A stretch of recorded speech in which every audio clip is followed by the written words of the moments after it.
Siempre había sido la chica invisible de la familia. No en el sentido literal, claro, pero así me sentía. Mis primas eran las guapas, las inteligentes, las que conseguían todo lo que querían. Mis hermanos, los exitosos, los que siempre tenían un plan, una meta. Y yo, bueno, yo era simplemente Sofía. La que sacaba buenas notas pero no brillaba, la que era amable pero no destacaba, la que tenía un trabajo decente pero no aspiraba a grandes cosas. Siempre en un segundo plano, observando cómo la vida pasaba por delante de mí, mientras yo me conformaba con las migajas. Mi familia, en general, siempre ha sido peculiar. Éramos muchos. Abuelos, tíos, primos por docenas. Una de esas familias grandes, ruidosas, donde las reuniones navideñas parecían una convención. Siempre había algo de drama, algún chismorreo, alguna discusión por herencias lejanas o por quién iba a cuidar a la tía abuela enferma. Yo intentaba mantenerme al margen. Era mi estrategia de supervivencia. Sonreír, asentir, ofrecer ayuda si era necesario, pero nunca meterme en el centro de la vorágine. Trabajaba como contadora en una pequeña empresa. Era un trabajo estable, seguro, pero monótono. Mis días eran una sucesión de números, tablas y fechas límite. Apenas me daba para pagar el alquiler de mi pequeño apartamento y darme algún que otro capricho. La idea de tener una casa propia, de viajar, de no tener que preocuparme por el dinero, me parecía un sueño lejano, casi inalcanzable. La lotería era mi pequeño y secreto vicio. No es que gastara fortunas, ni mucho menos. Compraba un boleto, uno solo, cada semana. Era un ritual. Veía el sorteo en televisión, siempre con la misma mezcla de esperanza y resignación. Nunca ganaba nada significativo. Unos pocos euros aquí, otros allá. Suficiente para comprar el siguiente boleto y mantener viva la fantasía. Era mi válvula de escape, mi pequeña rebeldía contra la monotonía. Esa semana, lo recuerdo perfectamente, fue un martes particularmente gris. Había llovido todo el día, y el ánimo en la oficina estaba por los suelos. Llegué a casa, me quité los zapatos mojados y me preparé una cena sencilla. Luego, encendí la televisión. Era la hora del sorteo. Como siempre, saqué mi boleto y mis gafas de lectura. Empezaron a salir los números. Uno por uno. El primero. Lo tenía. El segundo. También. Mi corazón empezó a latir un poco más rápido. El tercero. Otra vez.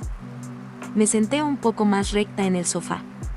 Mis manos, que sostenían el boleto, empezaron a temblar ligeramente. Era un momento inusual. Nunca había tenido tantos números seguidos. El cuarto número. Sí. Mis ojos se abrieron de par en par. La respiración se me quedó atrapada en la garganta. El quinto. Era ese. No podía ser. Mi mente entró en pánico. ¿Estaba viendo bien? Me quité las gafas, me las limpié, me las volví a poner. Los números seguían siendo los mismos. Y luego, el último. El número de la suerte. El que lo decidía todo. Salió. Y yo lo tenía. Silencio. Absoluto silencio en mi pequeño apartamento. Mi mente se quedó en blanco por un momento. No podía procesarlo. ¿Había ganado? ¿Realmente había ganado? 1.000.000 de euros. La cifra brillaba en la pantalla de mi televisor, y luego, en mi boleto, escrito a mano, con mi propia letra. Me levanté del sofá, con las piernas temblorosas. Caminé hasta la cocina, me serví un vaso de agua. Mis manos seguían temblando. Me senté de nuevo, el boleto en mi mano. Lo miré una y otra vez, buscando algún error, alguna trampa. Pero no la había. Era real. Había ganado 1.000.000 de euros. La incredulidad se mezcló con una oleada de euforia. 1.000.000 de euros. Podría pagar la hipoteca de un apartamento, viajar por el mundo, dejar mi aburrido trabajo. Mi vida, la vida de la chica invisible, estaba a punto de cambiar para siempre. Lo primero que pensé fue en cómo se lo diría a mi familia. Imaginé sus caras de sorpresa, sus felicitaciones, sus abrazos. Siempre habían sido un poco distantes conmigo, pero este, sin duda, sería un momento para unirnos, para celebrar juntos. Sentí una punzada de emoción ante la idea de compartir mi buena fortuna con ellos. Decidí no decirles nada de inmediato. Quería ir al banco, cobrar el premio, asegurarme de que todo fuera real antes de hacer el gran anuncio. Así que al día siguiente, con el corazón latiéndome con fuerza, fui al banco. La empleada me miró con una sonrisa, me felicitó y me explicó todos los pasos. Me sentí como si estuviera en una película. Todo era tan surrealista. Un par de días después, el dinero ya estaba en mi cuenta. 1.000.000 de euros. Era una cantidad abrumadora, una cifra que nunca antes había visto con mis propios ojos, al menos no en mi cuenta bancaria. Me senté frente a mi ordenador, mirando el saldo. Era real. Había ganado. Decidí que era el momento de contarlo. Organicé una pequeña cena en mi apartamento. Invité a mis padres, a mis hermanos y a sus parejas. Quería que fuera un momento íntimo, familiar. Compré comida, preparé la mesa, me puse mi mejor vestido. Sentía una emoción infantil, como si fuera a dar una sorpresa de cumpleaños. Cuando todos estuvieron sentados, con la mesa llena de comida y el ambiente animado, tomé una respiración profunda. Tengo algo que contaros, dije, mi voz un poco temblorosa. Todos se callaron y me miraron. He ganado la lotería, solté. El silencio que siguió fue casi ensordecedor. Mis padres me miraron con incredulidad. Mis hermanos, con una mezcla de sorpresa y curiosidad.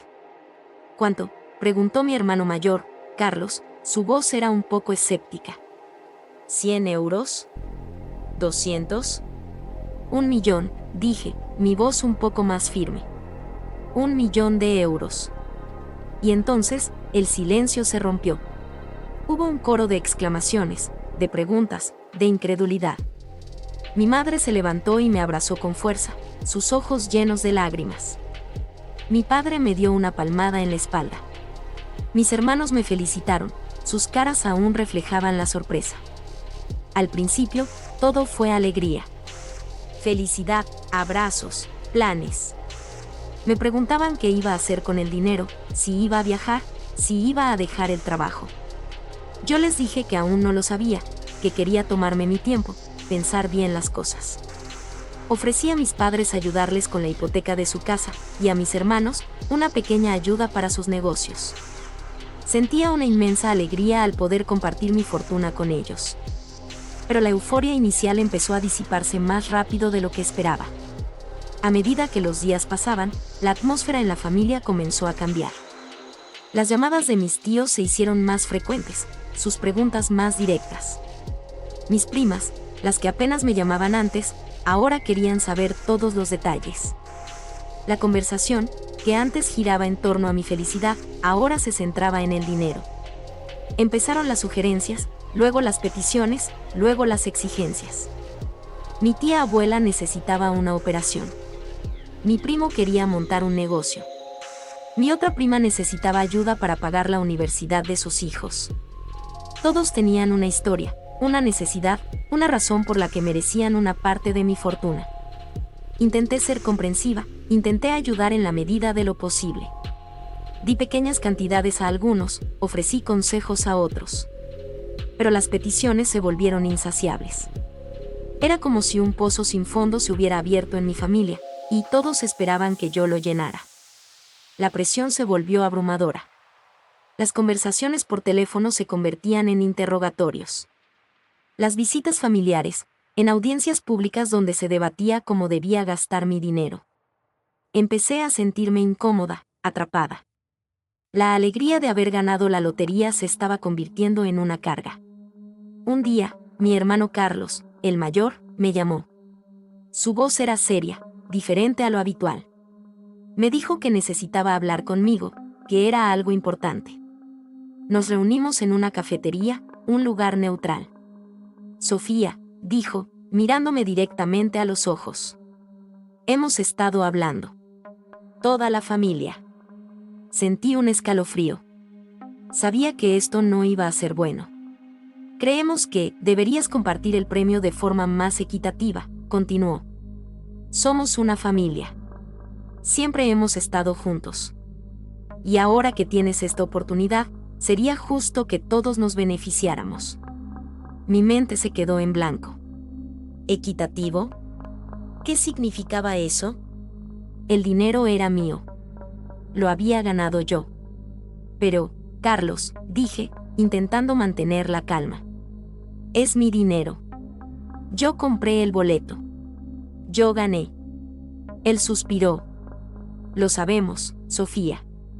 Pero piensa en ello como un legado familiar. Un golpe de suerte para todos nosotros.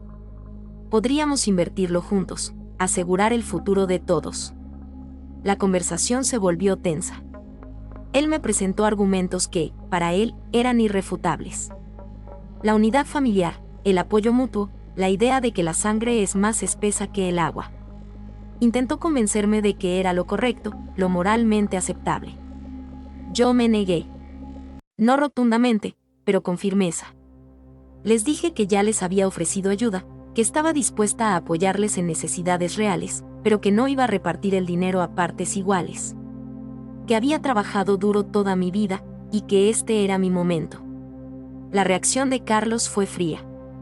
Me dijo que me arrepentiría, que estaba siendo egoísta. La conversación terminó con una nota amarga. A partir de ese día, el ambiente en la familia se volvió hostil. Las llamadas dejaron de ser peticiones y se convirtieron en reproches. Mis primas me evitaban. Mis tíos me miraban con resentimiento.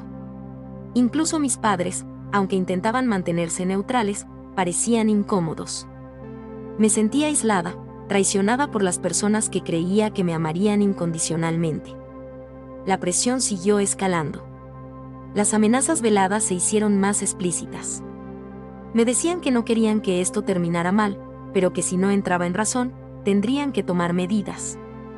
Yo no entendía qué medidas podían ser. Creía que era una fanfarronada, un intento de intimidarme. Unas semanas después, llegó a mi apartamento una carta certificada. Abrí el sobre con manos temblorosas.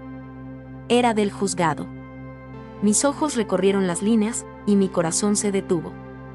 Mis propios hermanos, mis tíos, e incluso algunos primos, habían presentado una demanda contra mí. Me estaban demandando por el dinero de la lotería. Abrí el sobre con manos temblorosas. Era del juzgado. Mis ojos recorrieron las líneas, y mi corazón se detuvo. Mis propios hermanos, mis tíos, e incluso algunos primos, habían presentado una demanda contra mí. Me estaban demandando por el dinero de la lotería. La palabra demanda resonaba en mi cabeza, un eco frío y aterrador. No podía creerlo. La chica invisible, la que siempre se mantenía al margen, de repente estaba en el centro de un torbellino legal con su propia familia. El documento era denso, lleno de jerga legal que apenas entendía. Pero la esencia era clara. Argumentaban que yo había obtenido el boleto con dinero familiar o que había una promesa tácita de compartir cualquier ganancia sustancial, dada nuestra unidad familiar y los lazos de sangre. Era absurdo, ridículo. Siempre había comprado mi boleto con mi propio dinero, de mi sueldo, sin que nadie más contribuyera un solo céntimo. Y nunca, jamás, hubo una conversación sobre compartir ganancias de lotería. Era mi pequeño ritual, mi secreto. La noticia me destrozó. Las lágrimas brotaron sin control. No era solo el dinero, aunque 1.000.000 de euros era una fortuna. Era la traición. Las personas que debían haberme apoyado, que debían haber celebrado mi alegría, ahora me estaban atacando, intentando arrebatarme lo que era legítimamente mío. La imagen de mi madre abrazándome en la cena de la noticia se desvaneció, reemplazada por la frialdad del documento legal. Llamé a mi amiga Clara, que era abogada. Su voz, al otro lado de la línea, era una mezcla de incredulidad y enfado. Sofía, ¿estás segura?, me preguntó. Tu propia familia. Esto es una locura. Le conté todo, desde la cena hasta la carta del juzgado. Ella me tranquilizó, diciendo que era una demanda débil, casi sin fundamento, pero que igual tendríamos que defendernos. Me recomendó un colega especializado en este tipo de casos. Los días que siguieron fueron una pesadilla. Tuve que ir a ver al abogado, un hombre serio y pragmático que me explicó los pormenores del proceso. La idea de sentarme en un tribunal, enfrentarme a mi familia, a las personas con las que había crecido, me parecía insoportable. Pero no tenía otra opción. No iba a ceder. No después de todo esto. La situación en la familia se volvió insostenible. Las llamadas de mis tíos y hermanos se detuvieron, reemplazadas por miradas de hielo si nos cruzábamos en alguna reunión familiar inevitable. Me sentí como una paria, una extraña en mi propia casa. En mi propia sangre. Mis padres estaban en una posición incómoda, atrapados entre sus hijos. Mi madre intentaba mediar, llamándome para pedirme que entrara en razón, que no quería que la familia se rompiera por dinero. Su voz sonaba desesperada, pero sus palabras me dolían. ¿Acaso no veían que ellos habían roto la familia al demandarme? El proceso legal avanzaba lentamente. Audiencias preliminares, recopilación de pruebas, declaraciones. Mis hermanos y tíos testificaron, contando historias distorsionadas de cómo el dinero era de todos, de cómo yo siempre había sido la afortunada que se guardaba las cosas para sí misma. Escucharlos mentir, distorsionar la realidad, me causaba un dolor físico. Sentía que mi pecho se apretaba con cada palabra falsa. Mi abogado me aconsejó mantener la calma, no reaccionar a las provocaciones. Me recordó que la ley estaba de mi lado, que la demanda era un intento desesperado de mi familia por conseguir algo que no les correspondía. Pero las noches eran difíciles. Me acostaba pensando en todo, en cómo mi vida había dado un giro tan drástico, de la invisibilidad a ser el centro de un drama familiar devastador. Una de las cosas más difíciles fue la actitud de mi hermano Carlos. Siempre había sido el que me protegía, el que me daba consejos. Pero ahora, me miraba con un resentimiento tan profundo que apenas lo reconocía. En una de las audiencias, nuestros ojos se encontraron. No había ni una pizca de lazo fraternal en su mirada, solo una fría determinación. Me sentí completamente sola. La prensa, de alguna manera, se enteró de la historia. 1.000.000 euros, una demanda familiar. Era el tipo de drama que vendía periódicos. De repente, mi cara, la cara de la chica invisible, apareció en los tabloides locales. Me llamaban la millonaria egoísta, la hermana sin corazón. Los comentarios en línea eran crueles, llenos de juicios y odio. La privacidad que tanto valoraba se había desvanecido. Tuve que cambiar mis rutinas. Ir al supermercado se volvió una odisea, con miradas curiosas y susurros a mis espaldas. Mi trabajo, aunque mis jefes me apoyaron, se volvió estresante. Sentía que cada uno de mis movimientos era observado, juzgado. El dinero, que prometía libertad, se había convertido en una jaula. La ansiedad se apoderó de mí. No podía dormir bien, apenas comía. Mi energía se agotaba rápidamente. La alegría de haber ganado la lotería se había extinguido por completo. Solo quedaba el amargo sabor de la decepción y la sensación de haber sido traicionada por las personas que más importaban. Mi abogado me aconsejó buscar una mediación, un intento de llegar a un acuerdo fuera de los tribunales. Me dijo que sería menos estresante, y que quizás podríamos salvar lo poco que quedaba de la familia. Al principio, me negué rotundamente. No quería ceder un centavo más. Pero luego, pensando en mis padres, en la angustia que estaban sufriendo, acepté a regañadientes. La reunión de mediación fue un desastre. Mis hermanos y tíos llegaron con sus abogados, con la misma actitud beligerante. Intentaron presentar los mismos argumentos, las mismas historias distorsionadas. Yo intenté explicar mi postura, la verdad de cómo había ganado el dinero, mi disposición a ayudarles de forma razonable, pero no a repartir mi premio. La conversación rápidamente degeneró en gritos y acusaciones. Mi tía abuela, a quien ni siquiera conocía bien, empezó a llorar, diciendo que había olvidado de dónde venía. Mi prima me acusó de ser codiciosa. Carlos, mi hermano, me miró con una expresión de desprecio. El mediador intentó calmar los ánimos, pero fue inútil. La brecha entre nosotros era demasiado grande. Era evidente que no se trataba solo del dinero. Se trataba de un resentimiento acumulado, de envidias, de la idea de que yo, la invisible, no merecía tener algo tan grande sin compartirlo con ellos. La mediación fracasó. No pudimos llegar a ningún acuerdo. Sabía que tendríamos que ir a juicio. La perspectiva me aterrorizaba, pero también me llenaba de una nueva determinación. Ya no era solo por el dinero. Era por la justicia, por mi dignidad, por defender lo que era legítimamente mío. No iba a permitir que me pisotearan. Mi abogado me preparó para el juicio. Me explicó lo que esperaría, cómo serían los testimonios, las preguntas. Me sentía como una gladiadora preparándose para la arena. La soledad era abrumadora. Mis amigos intentaban apoyarme, pero no podían entender la profundidad de la traición familiar. El día del juicio llegó. Entré en el tribunal con el corazón latiéndome con fuerza. La sala estaba llena. Mis familiares, sentados al otro lado de la sala, me miraban con expresiones inescrutables. Mis padres estaban allí, con el rostro pálido y los ojos tristes. Sentí una punzada de dolor por ellos, por la situación en la que se encontraban. El juicio comenzó. Los abogados presentaron sus argumentos. Los testimonios se sucedieron. Mis hermanos y tíos contaron sus historias, distorsionadas por la codicia y el resentimiento. Hablaban de promesas no escritas, de aportaciones a un fondo común que nunca existió, de cómo el boleto se había comprado con la esperanza de todos. Mi abogado presentó pruebas irrefutables de que el boleto había sido comprado con mi dinero, de mi cuenta bancaria. Demostró que no había habido ninguna promesa, ningún acuerdo. Pero la carga emocional de los testimonios de mi familia era palpable. Querían pintar un cuadro de una hermana egoísta que se negaba a compartir la fortuna familiar. Cuando fue mi turno de testificar, sentí una mezcla de miedo y una extraña calma. Miré a mis hermanos, a mis tíos. Vi las caras de las personas con las que había compartido mi infancia, mis recuerdos. Y luego, hablé. Conté mi historia, mi verdad. Como la lotería era mi pequeño secreto, mi ritual personal. Como había soñado con la libertad financiera, con una vida mejor.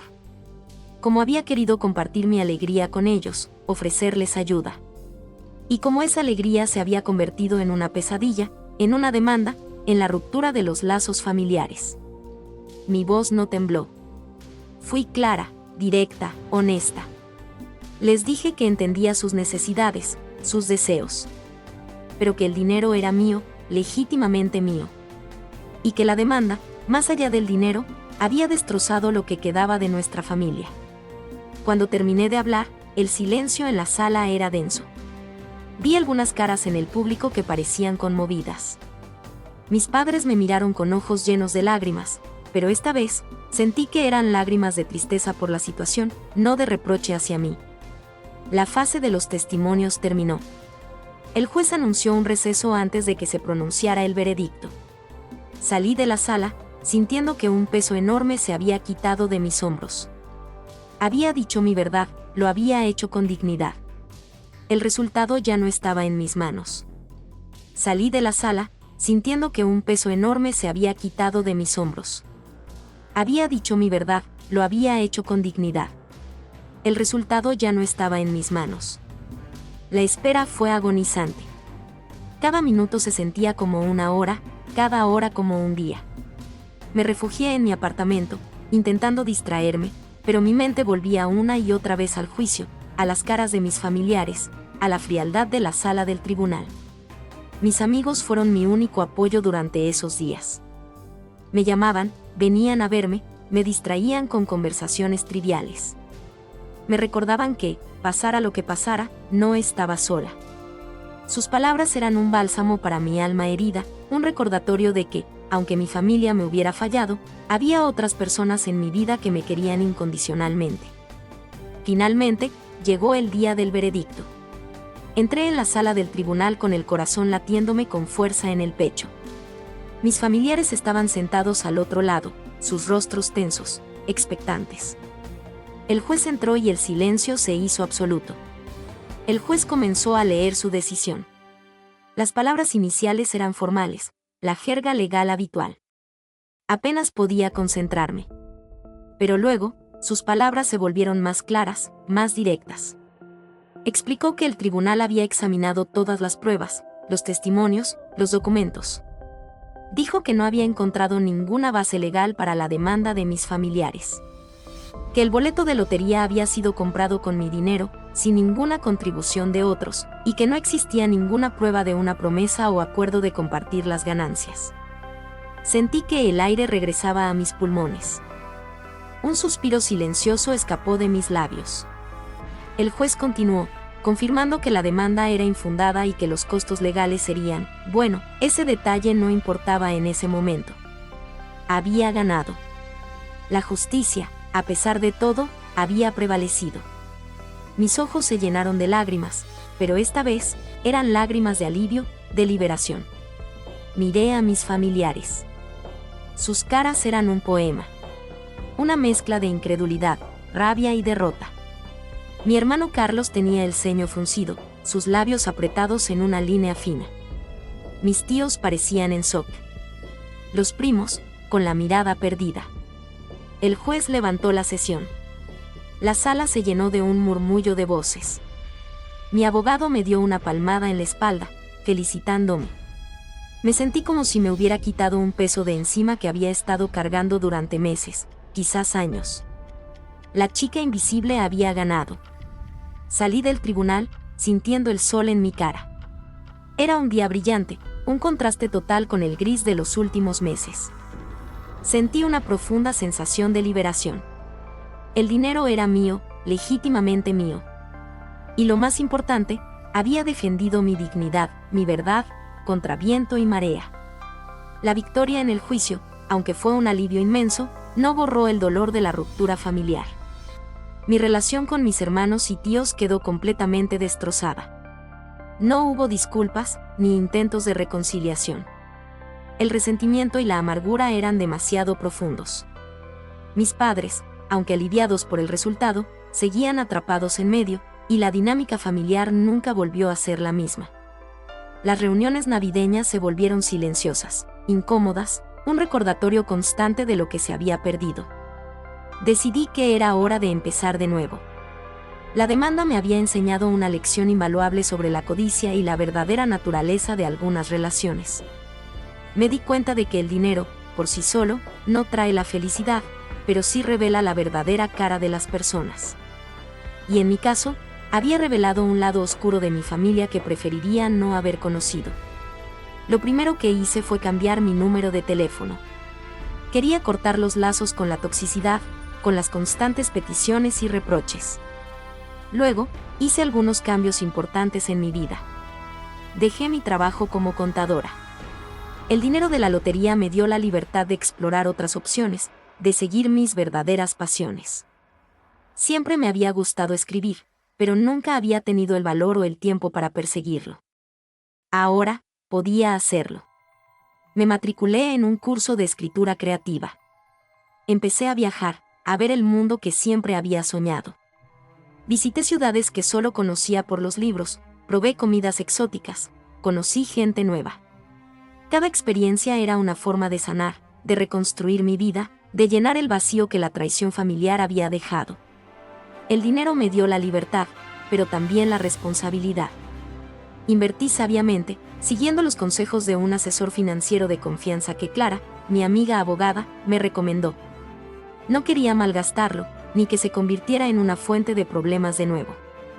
Mi objetivo no era volverme millonaria, sino asegurar mi independencia y tener la tranquilidad de que nunca más tendría que preocuparme por las facturas. A medida que el tiempo pasaba, la herida de la demanda comenzó a cicatrizar. No la olvidaría, claro, pero ya no me definía. Me di cuenta de que la verdadera riqueza no estaba en la cuenta bancaria, sino en las relaciones genuinas, en la paz mental y en la libertad de ser yo misma. Mis amigos se convirtieron en mi verdadera familia, la que me había apoyado incondicionalmente. Un día, mientras estaba sentada en un café escribiendo, recibí un mensaje. Era de mi madre. Ella me pidió que nos viéramos. Dijo que necesitaba hablar conmigo, que no podía más con la situación familiar. Acepté, con una mezcla de cautela y una chispa de esperanza. Nos encontramos en un parque, un lugar neutral. Mi madre se veía cansada, sus ojos estaban hinchados. Me abrazó con fuerza. Sofía, dijo, su voz era un sollozo. Lo siento tanto.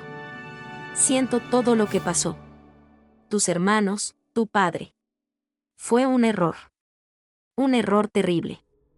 Ella me contó que la demanda había sido idea de Carlos, mi hermano mayor, y de algunos tíos.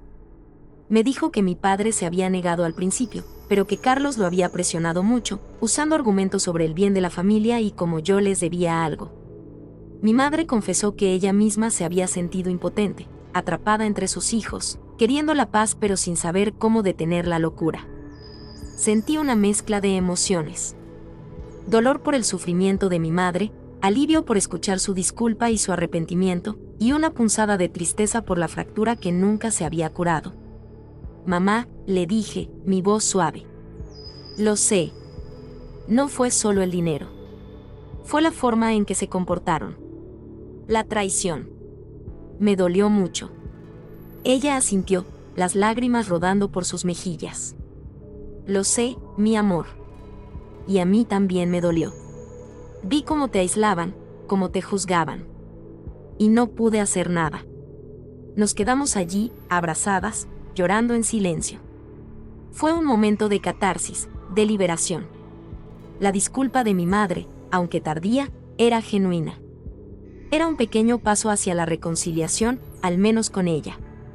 Mi relación con mi madre mejoró a partir de ese día. Nos veíamos más a menudo, hablábamos de cosas triviales, pero también de cosas más profundas. Ella nunca volvió a mencionar el dinero ni la demanda. Solo quería recuperar a su hija. Con mis hermanos, la distancia se mantuvo. Hubo algunos intentos de acercamiento por parte de ellos, mensajes esporádicos en cumpleaños o festividades, pero siempre eran fríos, formales, sin el calor de una verdadera reconciliación. No insistí. Había aprendido que a veces, las relaciones se rompen sin posibilidad de reparación, y que era mejor seguir adelante. Años después, miré hacia atrás y vi el camino que había recorrido. De la chica invisible a una escritora que publicaba sus propios relatos, que viajaba por el mundo, que vivía una vida llena de propósito y alegría.